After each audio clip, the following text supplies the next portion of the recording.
Eh, Assalamualaikum warahmatullahi wabarakatuh.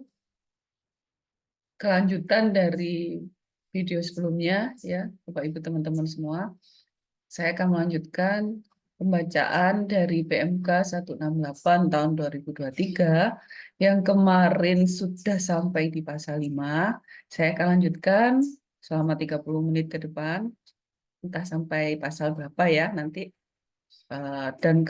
Saya rekomendasikan teman-teman melihat dulu secara urut, yaitu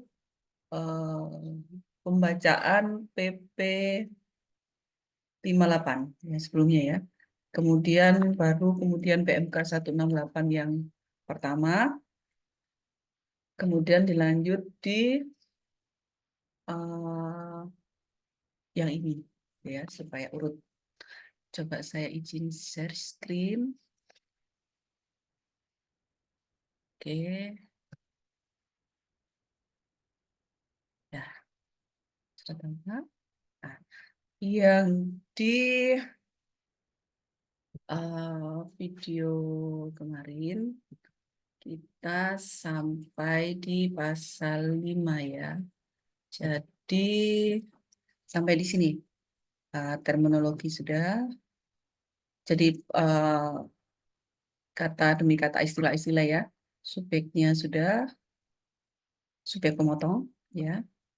Subjek yang dipotong ada di pasal 3. Terus kemudian bukan subjek ada di pasal 4 ya. Penghasilan yang dipotong ada di pasal 5. Ya. Oke, sekarang kita lanjut ke pasal 6. Ya, sudah tampak ya. Pasal 6. Penghasilan sebagaimana dimaksud dalam pasal 5 ayat 1, yaitu yang tadi ya, pekerjaan, jasa kegiatan di atas sudah kita, yang sesi kemarin kita sudah baca. Yang diterima atau diperoleh kemarin kita sudah bahas ya. Wajib pajak orang pribadi dalam negeri ya, merupakan penghasilan yang dipotong PPh pasal 21 ya. BPDN ya, BPDN tidak selalu WNI ya, bisa juga WNA. WNI bisa, WNA bisa. Pokoknya dia yang BPDN. Yang kedua, penghasilan sebagaimana dimaksud dalam pasal 5 ayat 1, nah, yang diterima atau diperoleh WPLN merupakan penghasilan dipotong biaya pasal 26 sehubungan dengan pekerjaan jasa kegiatan. Karena PP 26 kan banyak ya. Nah, untuk case yang ini yang eh, PJK, PP pasal 26 yang PJK. Oke. Kemudian kita masuk yang tadi ya, berarti di daftar isi kita masuk lagi ke pasal 7 sekarang ya. Penghasilan ya yang dipotong pajak penghasilan pasal 21 sebagaimana dimaksud pasal 6 ayat 1 yang atas tadi ya. Pasal 6 ayat 1 kalau PPh 21 tidak termasuk. Jadi misalnya subjek penerima penghasilan menerima penghasilan ini, dia penghasilan itu tidak dipotong PPh 21. Ya. Ini bunyi-bunyi ini sudah ada sejak di PMK 252, ini bukan istilah baru. Ya, misalnya seperti ini ya. A. Pembayaran manfaat atau santunan asuransi. Ya, dari perusahaan asuransi. Ini kan penghasilan ya, dapat uang ya dari asuransi. Sehubungan dengan asuransi kesehatan kecelakaan, asuransi jiwa, asuransi dwiguna, ya, dan asuransi beasiswa. Jadi misalnya prudensial ya membayar klaim asuransi itu, kita mendapatkan pembayaran klaim asuransi, maka kita tidak dipotong PPh. Ini asuransi dwiguna ada ya, unit link tidak ada. Berarti ini ada ketentuan khusus untuk unit link, terdapat perbedaan. Bisa jadi penerima unit link akan dipotong PPh 21 oleh pembayarnya, gitu ya. Nah, ini terminologi baru. Ini adalah ayat baru. Penggantian atau imbalan sehubungan dengan pekerjaan atau jasa yang diterima dan diperoleh dalam bentuk natura, ya, yang dikecualikan. Nah, jadi misalnya pegawai mendapatkan natura atau kenikmatan yang dikecualikan ini, maka dia tidak dipotong PP 21 sesuai ketentuan undang-undang di bidang perpajakan, yaitu ini masuk di PMK 66. Jadi misalnya mendapatkan penghasilan dalam bentuk rumah gitu ya. Ini kan fasilitas ya. Maka rumah yang 2 juta per bulan ini tidak dipotong pajaknya. Ini adalah non taxable. Mobil kalau yang bukan direksi penghasilannya di bawah 100 juta sebulan maka non taxable. Demikian juga bingkisan 3 juta per tahun, makan di tempat, bingkisan keagamaan unlimited, olahraga 1,5 juta per tahun, peralatan kerja, ini termasuk juga seragam gitu ya, komputer, terus kemudian kesehatan. Nah, ini kita harus betul-betul baca PMK 66 supaya detail. Di situ pengaturannya kita bisa cek yang mana-mana dari penghasilan itu yang non taxable. Nah, jadi menjalankan PMK 66 menjalankan PMK 168 ini tetap harus membuka PMK 66. Ya. Nah, kemudian ini ya, iuran terkait program pensiun yang dibayarkan kepada dana pensiun yang pendiriannya telah disahkan. Nah, ini yang dulu frasa di PMK 252 adalah iuran yang dibayarkan kepada dana pensiun gitu ya. Mungkin di sini lebih jelas, iuran terkait program pensiun dan hari tua. Jadi misalnya kalau dulu uh, ini ya misalnya iuran yang dibayarkan kepada dana pensiun misalnya iuran apa nih gitu ya. Nah, ini sudah lebih ditegaskan lagi iuran terkait program pensiun dari hari tua yang dibayarkan kepada dana pensiun yang pendiriannya telah disahkan oleh menteri atau telah mendapatkan izin OJK. Nah, ini frasa baru ya, mendapatkan izin OJK. Kalau dulu disahkan menteri. BPJS TK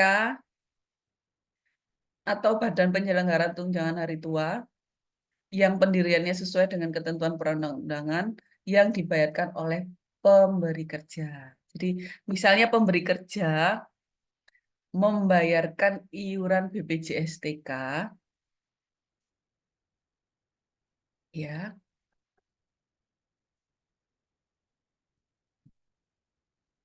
yang tentang pensiun ya ini yang pensiun.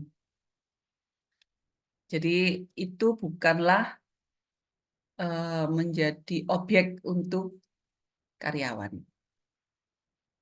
Objeknya nanti pada saat karyawan mendapatkan pensiunnya gitu ya. Nah, jadi iuran yang dibayar setiap bulan oleh pemberi kerja itu adalah non taxable. Nah, ini juga frasa lama, kalimat lama, tetapi ada sedikit perubahan ya dari PMK 252. Kalau dulu tulisannya gini, zakat gitu ya. Sekarang ada bantuan, sumbangan, zakat, infak, sedekah, dan sumbangan keagamaan yang bersifat wajib ya bagi pemeluk agama yang diakui di Indonesia yang diterima oleh orang pribadi yang berhak sepanjang tidak ada hubungan dengan usaha atau pekerjaan di antara pihak-pihak yang bersangkutan. Jadi misalnya orang pribadi ya menerima zakat, itu kan soal di orang pribadi itu jadi penghasilan ya. Maka pemberi zakatnya tidak memotong PPh 21. Terus kemudian ini harta hibahan yang diterima oleh keluarga saudara dalam garis keturunan lurus 1 derajat. Ya. Nah, misalnya gini, perusahaan memberikan kepada orang pribadi yang menjalankan usaha mikro gitu ya, UMKM gitu ya. Perusahaan memberikan ke UMKM ini garis saya kenapa nggak bisa lurus ya? Uh, Extra effort kalau menurut garis ini. Nah, ini tidak bisa susah. Ya, misalnya perusahaan yang memberikan hibah gitu ya, dalam bentuk misalnya cooler kepada orang pribadi, pengusaha mikro kecil dan menengah. Untuk penerima ini kan penghasilan ya, tetapi dia tidak dipotong PPh 21. Sepanjang ini tidak ada hubungan usaha pekerjaan antara pihak-pihak yang bersangkutan. Ya, antara orang keluarga saudara atau orang pribadi yang menjalankan usaha mikro. Oke. Itu juga non taxable. Kemudian F, beasiswa yang memenuhi persyaratan tertentu, ya. Penerima beasiswa kan berarti mendapatkan penghasilan itu ya. Tetapi dia non taxable juga, ya. Syaratnya ada di PMK 68 2020. Ya. Kemudian yang G, bagian laba yang diberikan kepada anggota persekutuan firma. Jadi misalnya direktur CV menarik privé, maka direktur CV itu tidak dipotong PPh 21. Nah, terus kemudian yang poin H, pajak penghasilan yang ditanggung pemerintah. Ini juga ini ya buat buat ASN itu kalau PP atau bukan hanya ASN nih, kalau misalnya ada PPh 21 yang nantinya ada program ditanggung pemerintah, maka itu non taxable. Kalau dulu tertulisnya begini, PPh ditanggung pemberi kerja, termasuk ditanggung pemerintah, masuk sebagai natura, ya yang tidak terkena pajak. Jadi dulu kan pengaturannya PPh ditanggung itu non taxable, non deductible. Nah, sekarang kan tidak lagi, makanya rasanya diganti yang PPh ditanggung pemberi kerja sudah dicoret, tidak ada lagi, tinggal yang DTP. Oke, kita lanjut ke bab 4, dasar pengenaan pemotongan, ya, dan pengurangan. Jadi DPP-nya mana, pengurangannya mana. Pasal 8. Dasar pengenaan dan pemotongan PPh pasal 21 untuk pegawai tetap dan pensiunan yaitu A. Penghasilan bruto dalam satu masa pajak. Nah, ini nanti yang akan pakai TER itu ya di tarifnya ya. Ini kan masih dasarnya ya. Dasarnya adalah penghasilan bruto dalam satu masa pajak. Digabung. Digabung dalam satu masa pajak. Baru dikali TER. Gitu ya. Terus yang kedua adalah penghasilan kena pajak ya. Ini nanti akan didetailkan dengan pasal 17. Jadi menghitung pegawai tetap aja pasalnya lompat ke sana kemari nih ya. Mulai subjek di mana, nanti ada dasar pengenaannya di pasal mana, ada lagi tarifnya di pasal mana gitu ya. Jadi nanti di contoh kasus akan lebih clear. Terus kemudian ini, penghasilan bruto yang dimaksud pada ayat 1 huruf A bagi pegawai tetap meliputi seluruh penghasilan sebagaimana dimaksud dalam pasal 5 ayat 1 huruf A yang diperoleh dari diterima atau diperoleh pemberi kerja. Pasal 5 ayat 1 itu apa? Pegawai tetap menerima teratur maupun tidak teratur. So, di sini sudah tidak ada lagi pemisahan penghitungan antara yang teratur sama tidak teratur. Semuanya langsung disam. Kalau yang pengaturan di pengaturan terdahulu, dihitung dulu yang teratur, misalnya gaji gitu ya, dihitung lagi yang tidak teratur, misalnya bonus dan THR gitu ya. Sekarang tidak, semuanya langsung dibundling dijadikan satu. Di bulan itu gajinya berapa, THR-nya berapa, di sum, itu adalah penghasilan brutonya. Dan itu adalah DPP-nya. Teratur atau tidak teratur sudah tidak isu lagi karena sudah digabung. Nah, kalau bagi pensiunan merupakan seluruh penghasilan sebagaimana dimaksud pasal 5 ayat 1 huruf B, yaitu penghasilan teratur berupa uang pensiun dan sebagainya.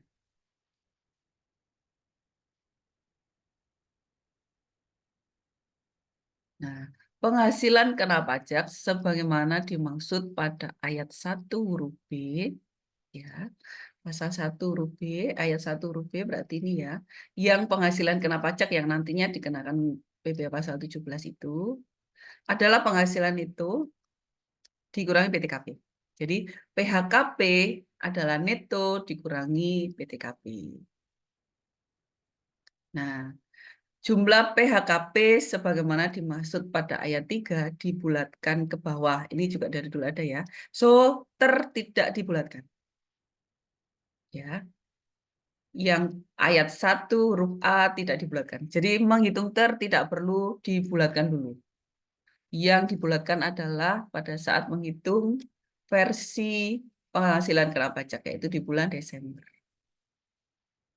Penghasilan neto sebagaimana dimaksud pada ayat 3, yang ini ya, penghasilan neto ini, merupakan seluruh jumlah penghasilan bruto pada ayat 2 dikurangi pengurang yang diperbolehkan. Nah, nanti pasal di bawahnya adalah tentang pengurang.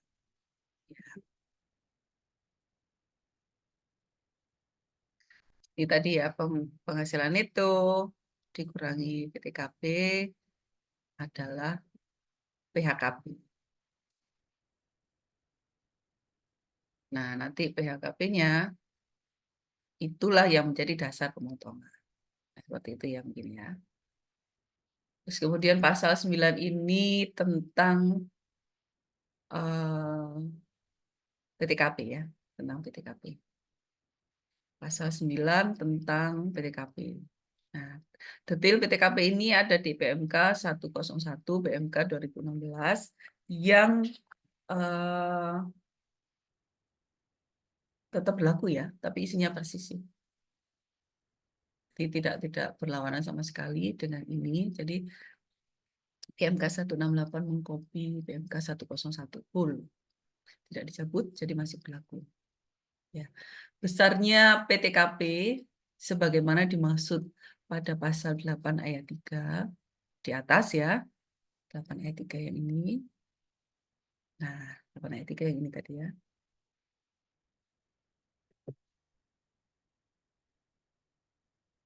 Diatur dalam pasal 7 ayat 1 dan ayat 3 Undang-Undang PPh. Nah, di situ ada yang 54 juta itu ya untuk orang pribadi. Terus kemudian 4,5 juta untuk kawin gitu ya.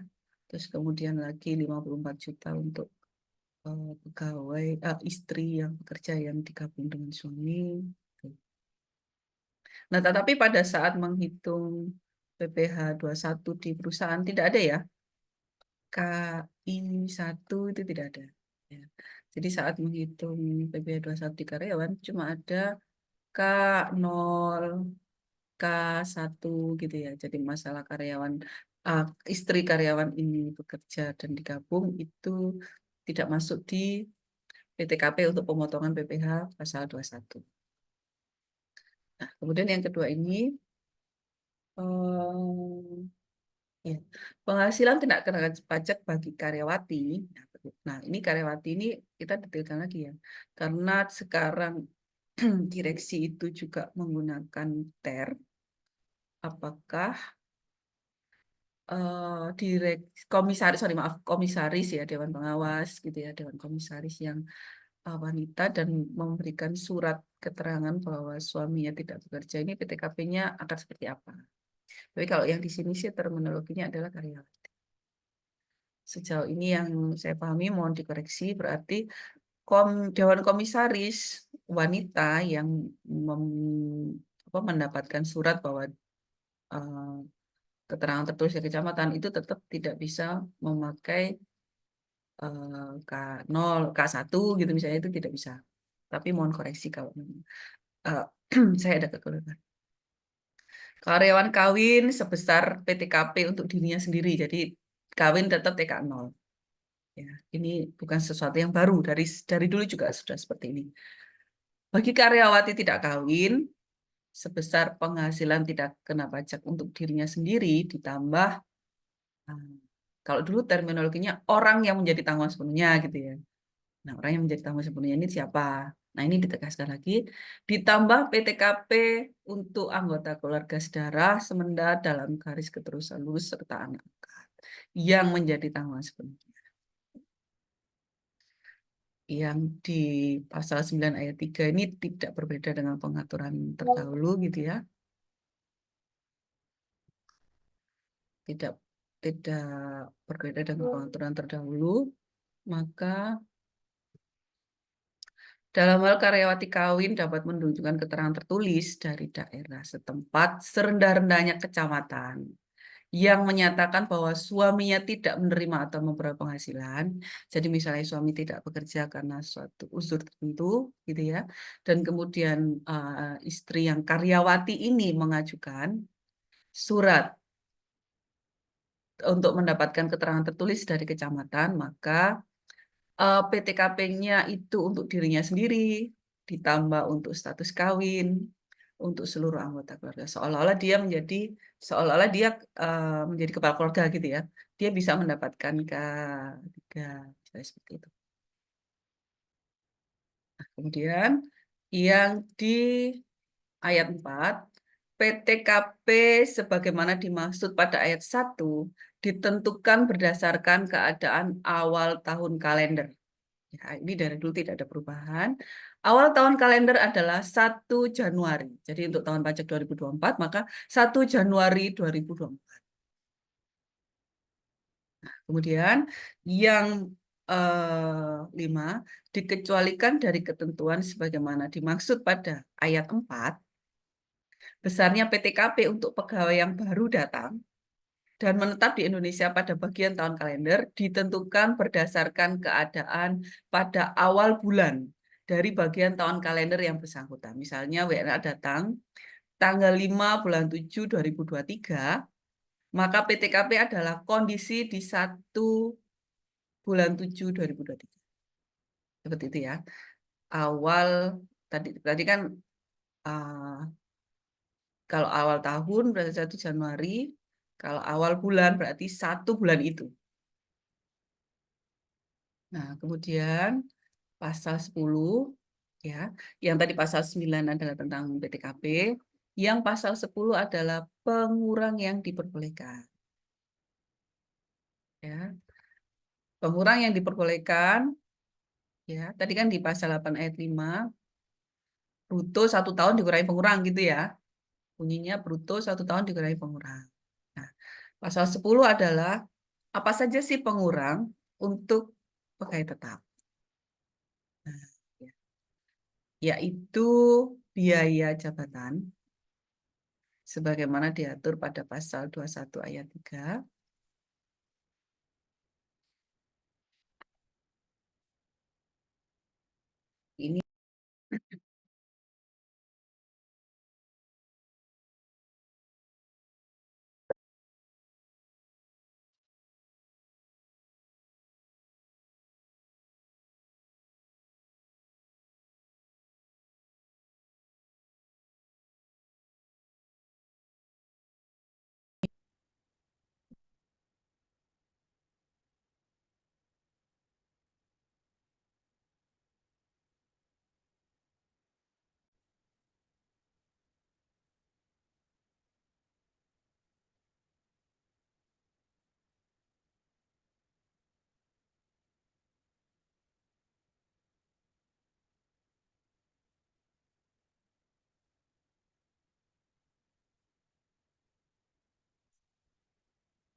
Ini sampai mana tadi ya? Terputus apa ya?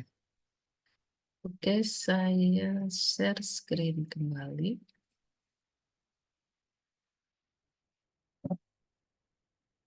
Ya, tadi sampai di pasal 10 ya. Ya, pengurang yang diperbolehkan. Ya, ini untuk menghitung di 1721A1 itu ya.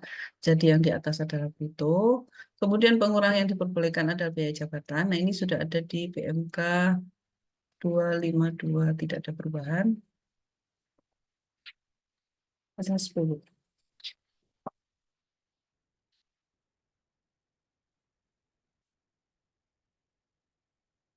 Nah, kemudian iuran terkait program pensiun dan hari tua dari dulu memang ini ya, yang dibayar oleh pegawai melalui pembeli kerja. Jadi kalau pegawai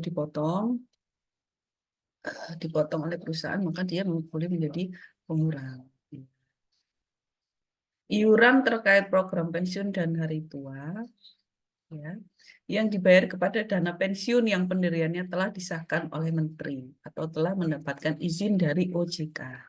Nah, ini bisa dana pensiun pemberi kerja atau dana pensiun lembaga keuangan, dua-duanya boleh. Ya, asal sudah disahkan OJK. Terus kemudian BPJSTK. Jadi iuran terkait program pensiun yang dibayar oleh pegawai sendiri, ya, itu boleh menjadi penghasilan. Badan penyelenggara tunjangan hari tua yang pendiriannya sesuai dengan ketentuan pemerintah. Ini tambahan ya, di 1721A1 kan kita belum, form sebelumnya belum ada tentang zakat ya. Sekarang, zakat atau sumbangan keagamaan yang sifatnya wajib bagi pemeluk agama yang diakui di Indonesia, yang dibayar melalui pemberi kerja, itu boleh menjadi pengurang. Jadi pengurang itu selain ada ya, jabatan gitu ya, iuran pensiun, juga ada zakat. Jadi seharusnya ini akan ada form baru. 1721 harus masukkan form ini karena sebelumnya tempat ini tidak ada untuk zakat. Oke. Terus kemudian besarnya biaya jabatan sebagai mana dimaksud pada ayat 1 ditetapkan. Ini juga tidak ada yang berubah ya. Tetap 5% maksimal 500.000 per bulan. Jadi 6 juta per tahun. Jadi eh, per 16 juga sudah memuat dulu ya. Terus kemudian di PMK 250 ini juga sudah ada dan ini dicabut dibanding ke sini ya. Jadi dihapus supaya kita nggak bolak-balik kebanyakan pasal mungkin gitu ya. Kebanyakan nomor peraturan. Jadi PMK 250 ini dicabut, dimasukkan di PMK 168 ini. Nah, ini baru nih ya. Dalam hal penerima pegawai, dalam pegawai tetap menerima memperoleh penghasilan lebih dari satu pemberi kerja, biaya jabatan dihitung masing-masing. Kalau menurut saya sih sejak dulu juga mungkin akan seperti ini ya, cuma ditegaskan aja. Kan pemberi kerja satu dengan satunya ya bisa aja tidak saling tahu gitu ya. Jadi masing-masing mungkin dulunya juga memang masing-masing sudah, tapi yang sekarang dipertegas. Nah, ini maksudnya seperti ini. Dalam hal pegawai tetap menerima atau memperoleh penghasilan dari pemberi kerja yang bukan pemotong, misalnya yang tadi ya, kedutaan, gitu ya, misalnya kedutaan. Kedutaan kan bukan pemotong, tetapi karyawannya itu adalah WNI, WPDN yang harus melapor SPT tahunan OP, gitu ya. Jadi mungkin dari kedutaannya kan tidak ada 1721A1 gitu ya. Sehingga pengurang biaya jabatan juga tidak ada. Maka yang dilaporkan di SPTOP adalah penghasilan, hasil transfer, ya, slip gaji yang di situ, dikurangi sendiri dengan biaya jabatan, dan iuran pensiun yang dibayar sendiri. Nah, ini langsung dimasukkan di situ dalam bentuk sudah di SPT dan sudah itu. Jadi di itu ya disesuaikan sendiri. Filosofinya mungkin yang bekerja pada perusahaan pemotong dikasih biaya jabatan tuh dikasih iuran pensiun juga ya. Kenapa yang bekerja di kedutaan tidak ada pemotongan itu misalnya gitu ya. Nah, jadi ini tetap biaya jabatannya ada, iuran dana pensiun dikurangkan ada, tapi zakatnya tidak ada ya. Dalam hal pegawai tetap menerima atau memperoleh penghasilan. Oh, karena zakat sendiri ada di SPTOP. Sudah ada tempat sendiri. Nah, ini nanti kita perlu simulasikan apakah akan double ini, double pemasukan. Mungkin menurut saya begini ya. Zakat yang melalui pemberi kerja maka masuk di 1721A1 ya. Tetapi zakat yang dibayarkan sendiri eh, dari apa pribadi itu gitu ya, itu masuknya ke 1770. Nah, ini menurut saya sih tidak konflik. Sudah ada tempatnya sendiri-sendiri, siap kita membayar melalui apa. Kalau dipotong oleh perusahaan, maka zakat di sini akan masuk ke 1721A1. Kalau dibayar sendiri, maka akan masuk di 1770. Oke, sampai di sini. Jadi, eh, hari ini saya menuntaskan sampai di pasal 10. Jadi tadi sampai di pemotongan pasal 6 sudah, penghasilan yang bukan objek sudah, ya, dasar pengenaan pajak untuk pegawai tetap, ya, yang tadi ini yang natura, yang tadi itu, ya. PTKP sudah, pengurang pegawai tetap sudah. Nah, sampai pasal 10 di hari ini. Terima kasih. Assalamualaikum warahmatullahi wabarakatuh.